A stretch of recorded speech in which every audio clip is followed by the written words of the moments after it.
It's clear that many of you have received a strong Cambridge education because the questions are both challenging and insightful, and I think will lead to a really stimulating discussion. So congratulations to all of you on that. But first, we have one more presentation, and we're really privileged to have Dr. Jill Fredston from originally Darwin College and Scott Polar Research Institution, but Jill is now the co-director of the Alaska Mountain Safety Center. And Jill is going to take us back to why we're here in the first place, which is she's going to show us some spectacular images of wild nature and talk to us about some of the challenges that wild nature faces. And I think that will remind us why we're here and lead very well into the discussion. So, Jill, thanks for being here.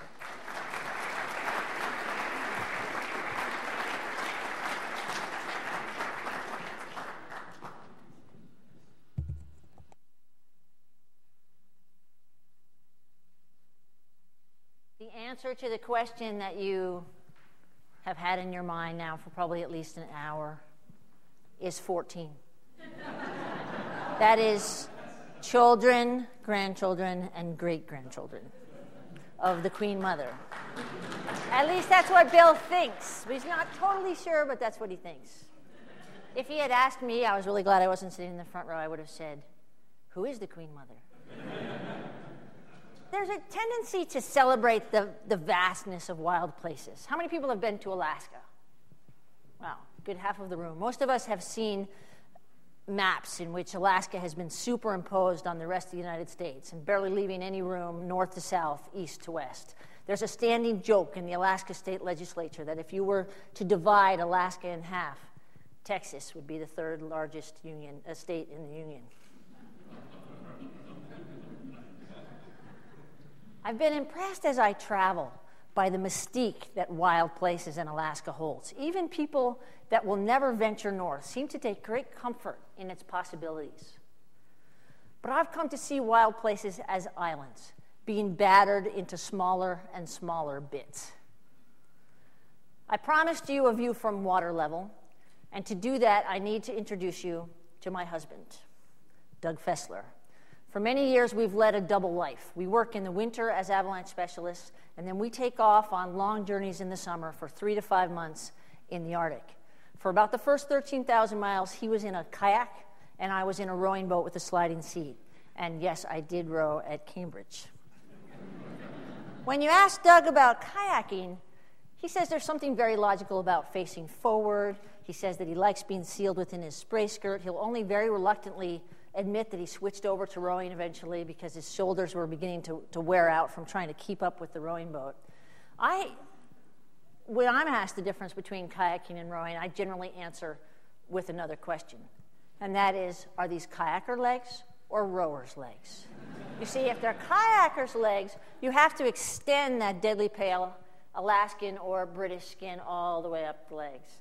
What I love about rowing is that it lets you use your whole body.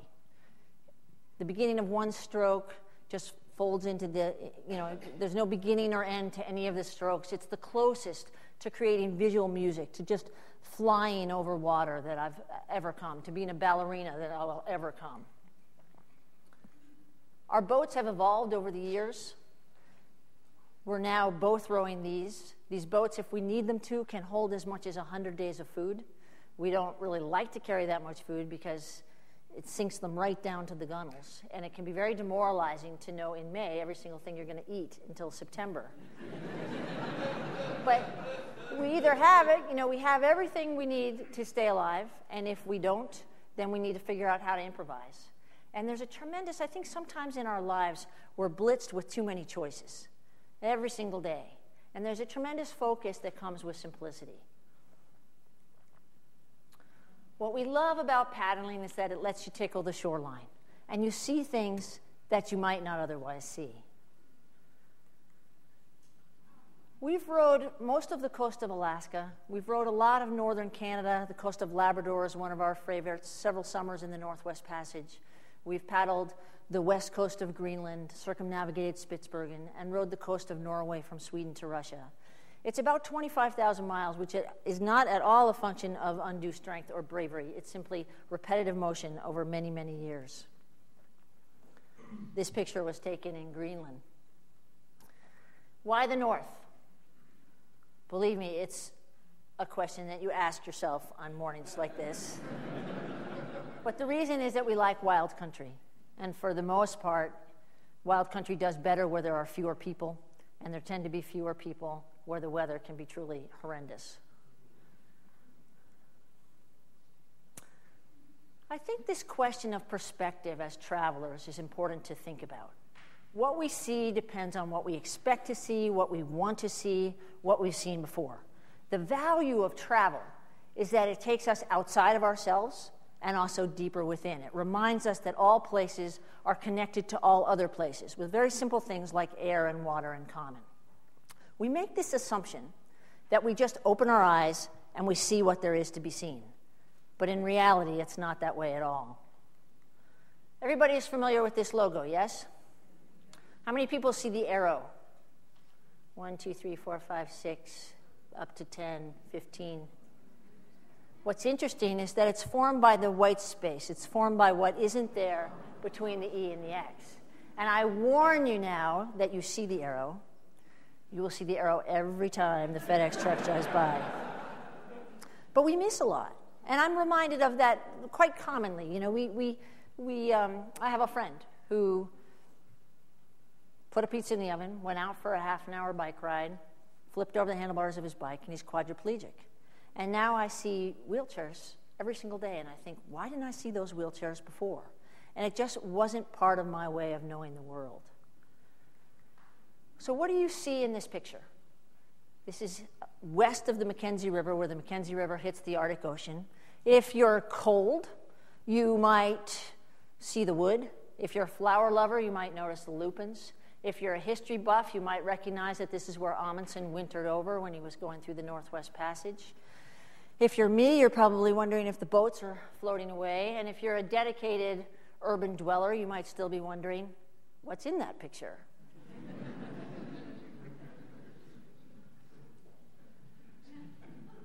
We need to remember that what may be strange and exotic to us is simply home to another person. There was a woman who grew up in the Western Canadian Arctic, had never ventured south until she was in her 70s. And she flew down to Edmonton and she said, I couldn't believe it. All the trees were in straight lines. The houses were in straight lines. Even the flowers were in straight lines. Down there, the land has been broken into puzzle pieces. Up here, it's still just one big land. Those of us from treed, hilly places like this tend to use familiar language to describe unfamiliar landscapes. So we might use words like barren and bleak and desolate to describe the Arctic. The problem with transposing familiar language onto those landscapes is the judgments that those words imply. And we see this power of language being bandied back and forth, particularly, for example, in the fight over the Arctic National Wildlife Refuge. Now, you can probably tell that Doug is very proud of his Norwegian heritage.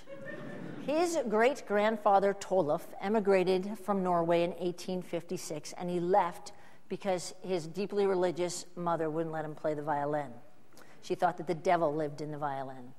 So he found his way to Dakota territories, and it turned out that no one from this side of the family had gone back to Norway in 137 years. And Doug decided that he wanted to be the first, and instead of going over there like normal people and flying in an airplane and renting a car, he proposed that what we do is ship our boats by barge back to Seattle, by truck across to New Jersey, and by freighter to Gothenburg, Sweden, where we caught up with them. And we spent the next 5 months basically rowing the outside coast of Norway around to Russia. Norway was beautiful, with a landscape very familiar, although filled with, in almost every view we had a power line or a house or a boat. What really surprised us about Norway was what we didn't see. The summer before, we had been in the Alaska Peninsula. And in case your geography of Alaska is a little bit fuzzy. You do have a map of Alaska with you. It's your fist. If you take your fist, rotate it, and drop these two fingers, you now recognize Alaska. And the Alaska Peninsula comes up from the Aleutian Islands. It's basically your forefinger. And in that 1,000-plus miles, we saw 119 brown bears. Often we were within 10 or 15 feet of them. They were very fat and happy. They had everything they needed. And we found that if we dropped our eyes and kind of shuffled one way, they would drop their eyes and shuffle around us. And we were able to coexist the whole summer with no problems at all. This is the Alaska Peninsula. And then look again at this. Look at the similarity. This is the coast of Norway. But in 2,500 miles of the Norwegian coast, this is the only whale we saw, and we saw one seal. The habitat is very similar to southeast Alaska or south central Alaska, but the wildlife has suffered many more years of human habitation, and it's basically gone. It's been replaced by sheep and cows. If you camped in 2,500 miles of prodigious sheep droppings, you would probably have the same bad attitude about sheep that we did.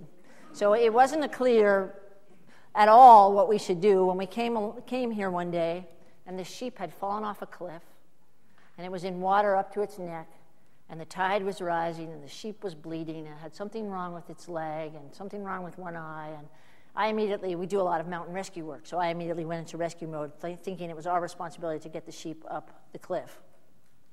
Doug is being very unhelpful. He's lying back in his boat with his hands back behind his head here, and he's proposing various ways by which we can kill the sheep and eat the sheep before the farmer finds us.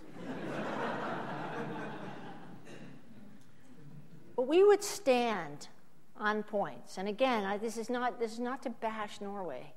We would stand in a beautiful place on points with Europeans from other more congested parts of Europe, and they would talk about how Norway was the wildest place on earth.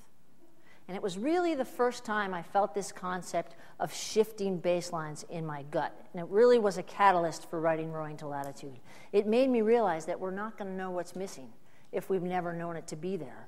And in its domestication, basically nature is in the process of becoming yet another human fabrication. We can't expect wild places to exist as islands. I'm not sure that we're going to understand the cumulative effect of a power line project here, a rocket launch there, a road here. But as we batter these into smaller and smaller pieces, it's like asking the passengers on seats, on a jet, seats 23F and 40D to survive while the plane around them disintegrates. We live in a society that tends to treat nature as an abstraction, as an entity that's somehow separate from ourselves, instead of as a community to which we belong and upon which our survival depends. This is whale baleen here from a humpback whale. If you pay attention right now, there's a major natural disaster somewhere in the world once a month. Big hurricane, earthquake, tsunami. This happens to be an avalanche coming into Alaska's capital city of Juneau back in the 1970s. We act surprised every single time. We act as though it's unprecedented. When the tsunami happened in the Indian Ocean in December 2004, there was very little mention that there'd been a tsunami that had killed 138,000 people in Bangladesh 14 years earlier. If we keep acting surprised, if we're going to keep getting surprised, we need to learn to leave room for nature in our plans. We're incredibly bad at preventing very preventable natural disasters, but boy, are we good at responding to them. We pick ourselves up with such pluck and speed that often there's not much discussion about whether doing so makes sense. If we're surprised by the natural disasters, what about what I think of as the creeping disasters, the kind of slow degradation? We look at this picture and this is what we love, encounters with wildlife. But the reality is that these kind of encounters generally end pretty badly for the other species involved, who live their lives oblivious to our accomplishments, our needs, and our politics. We're encroaching on more and more habitat. We're gobbling resources. We're seeing species go extinct at rates we haven't seen since the age of the dinosaurs. There's an Inuit creation tale in which it said that Raven thought that he better create something to make man afraid, or man would be likely to destroy everything Raven put on Earth. Sort of a prescient thought. And so he created polar bears. Anybody know, this is sort of my equivalent of the Queen Mother question. Anybody know where the first fossil, the oldest fossil of a polar bear has been found? Kew Bridge in London, 100,000 years old. At least I give the answers. Polar bears, of course, use ice as a platform for their survival, for hunting. If we lose the ice, which there have been some predictions that we'll lose the ice by the end of the century, we're going to lose the bears. Or we will likely lose the bears. On the day that Bush decided not to join Kyoto, the Center for Biological Diversity filed a petition, this was a year ago, to put polar bears on the endangered species list due to loss of habitat from climate change. The initial 90-day period that Fish and Wildlife had to decide whether or not the petition had merit, they ruled in favor of the Center for Biological Diversity, and they spent the last year studying the issue. The scientists from Fish and Wildlife have now submitted their recommendations, and there's supposed to be a policy decision out of Washington on December 27th. It will be very interesting. I don't know what their recommendation is, but from my sources, I think that they probably are recommending to list polar bears as threatened. It will be very interesting to see what this administration does if they're going to rule against their scientific staff, because this administration is still having a tough time acknowledging climate change. This was the third such petition that Center for Biological Diversity had filed, but it's the first one that's caught fire. They had filed one for murrelets. They had filed one for coral. But polar bears are charismatic enough that they seem to be becoming the symbol of climate change. Only about 10% of the whole land area of North America is set aside for some kind of conservation purpose. Even, these basically handkerchief-sized pieces of nature, even if we weren't protecting them for their scientific, their biological, or their recreational value, what about the right of these places to exist for their own sake? I heard physicist Stephen Hawking and several other people the other day on the radio talking about how the future of mankind depends on colonizing space. And I think the future of mankind depends on colonizing our arrogance. I think that we need to become less human-centric and in the process become more humane. If we learn how to accommodate other species, we may just learn to live in balance and learn how to accommodate ourselves. How many people see themselves as risk takers? You should all see yourselves as risk takers. You walked down the street to get here, which for me was completely frightening, trying to cross the street when it said orange, so in my book you're not supposed to go, but everybody else was going, so you went. We're all risk takers, because that's essentially, otherwise we'd be dead. But we're risk averse in some arenas, we're risk tolerant in others. We're not necessarily consistent. Just as an aside, about 200 people a year worldwide die in avalanches. Of those, about 30 in North America. And if you counted up everybody who was caught or involved in an avalanche in a year but didn't die, it probably would still be a number just in the several thousands. I guess this is my second Queen Mother question, actually. You started a good trend. Guess how many people in the United States every year report to the emergency rooms for injuries inflicted by their toilets? I'm sure the number is much lower in Britain, but in the United States, any guesses? 30,000. 56,000 people a year report to the emergency rooms for injuries inflicted by their toilets. There's two amazing things about that number, really. One is that 56,000 people managed to get injured by their toilets. The other is that 56,000 people actually admit that's how they were injured when they go to the emergency rooms.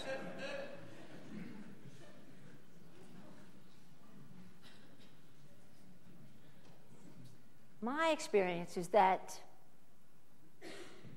most people don't really understand the risks they're taking until we're faced with the consequences. That's what makes climate change such a tricky issue, because the risks are seemingly so distant.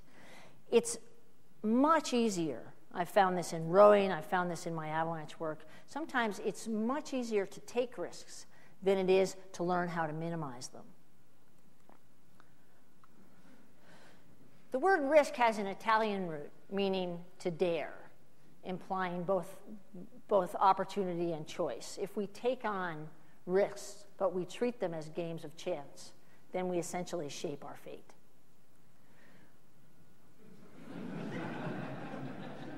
This is why Doug and I are accustomed to traveling in two boats. But we can take on just as much risk by being complacent as we take it on by jumping off a cliff. These days, we are besieged with bad news about habitat loss, about species extinction, about climate change. It's very easy to just be exhausted, to be saturated, and to just feel like there's nothing we can do. The problem is bigger than us. Unusual conditions call for unusual responses, the first of which is that we have to believe what we see. In this case, it's a whale frozen into the side of the mountain about 50 feet above sea level in Spitsbergen, and I'll talk about that whale in a moment. But we're fighting over the wrong issues. We debate ANWR, which is 6 months to a year of oil, and climate change, which has extraordinary consensus among the scientific community, while we ignore the imperative of alternative energy. We need to not get distracted and to stay on track and to focus on what the real problems are. This was a whale that lived in Shakespeare's time. It died sometime between the late 1500s, early 1600s, must have been caught up in an advancing glacier. Now the glaciers are receding, and it was frozen into remnant ice from a glacier that had retreated about a half mile around the corner.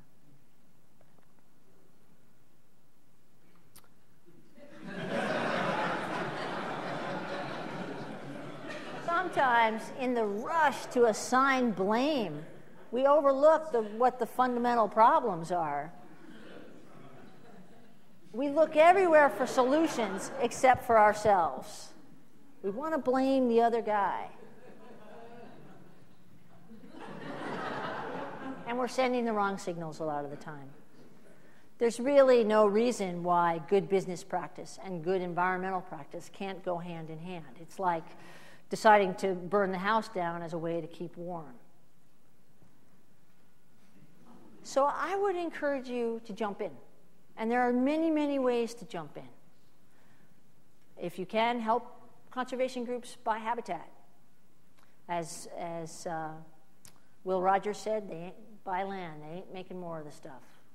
Sometimes it's enough to stop doing harm to a piece of land, and the ecosystems will restore themselves. Sometimes, as in medicine, more serious intervention is required. Ecological restoration, which is not a term I'm fond of, I think it's a bit presumptuous, but it may well be one of the dominant social and ecological movements of the 21st century.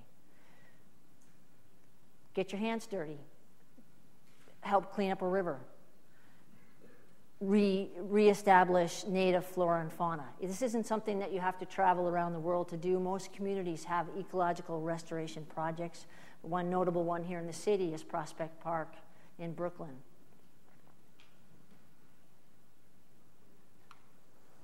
When we pack for a wilderness trip, we make two piles. One of things that we absolutely know we have to have, and the other one of things we think we need, would be kind of nice to have. And then we leave most of that second pile behind. I think that we need to start to live the same way. Our personal footprints are too big. We're consuming too much. We need to use less. We need to share more. I hope you can see the complete dejection in this picture. This is 9 hours into a crossing in Greenland we thought was going to take 4 hours and was going to be mostly open water.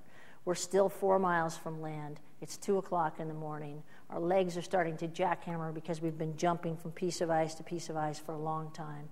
There's no open water in sight at all. The option of camping on the ice is not looking good to us because the wind is coming up and the ice is starting to move, and we really don't want to end up floating to Canada. Crossings like this are a good reminder to me that in this situation, there was no time for could have, should have, would have. We never should have left the shore in the first place.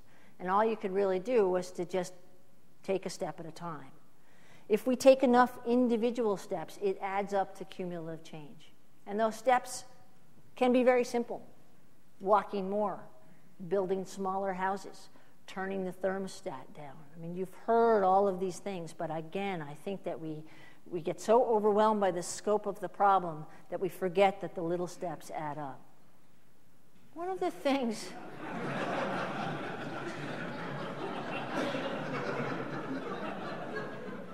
I've been very interested in mountain rescue. When we go to a scene and one person has died and one person has lived, and essentially they both face the same problem. So it got me very interested in these time-honored principles of survival. Why do some people survive when others don't? So I'm going to close with some of these principles because I think they're applicable to our term on Earth. The first is that the people who do the best accept the reality of their situation.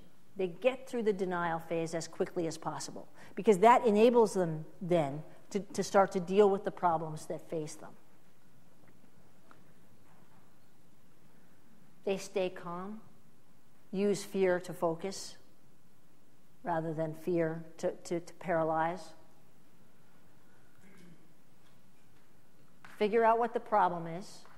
Identify the options, come up with a plan of action.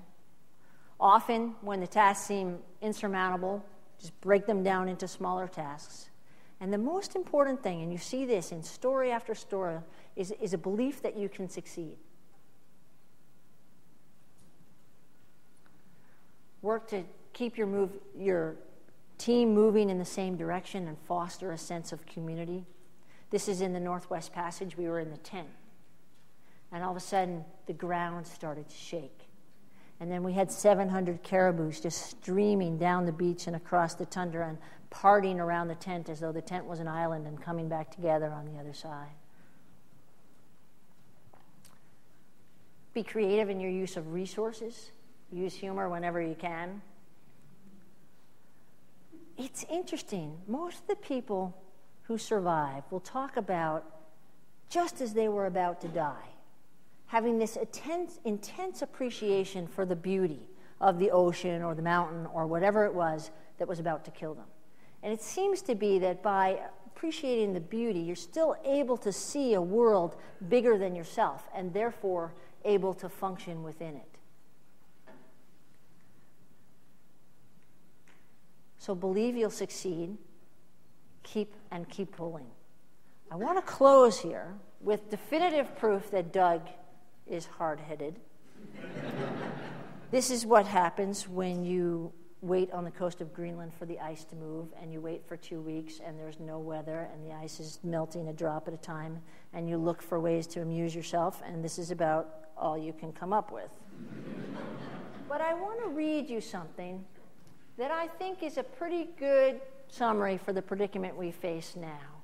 This is reportedly a transcript of a radio conversation between a U.S. naval ship and Canadian authorities off the coast of Newfoundland, released in October 1995.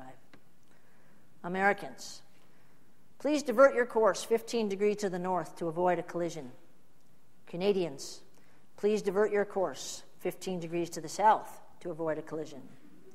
Americans, This is a captain of a U.S. Navy ship. I say again, divert your course.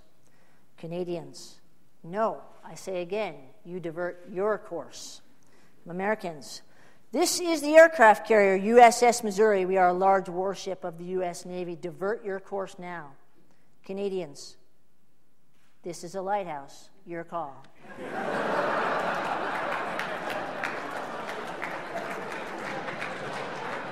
Thanks very much for your attention.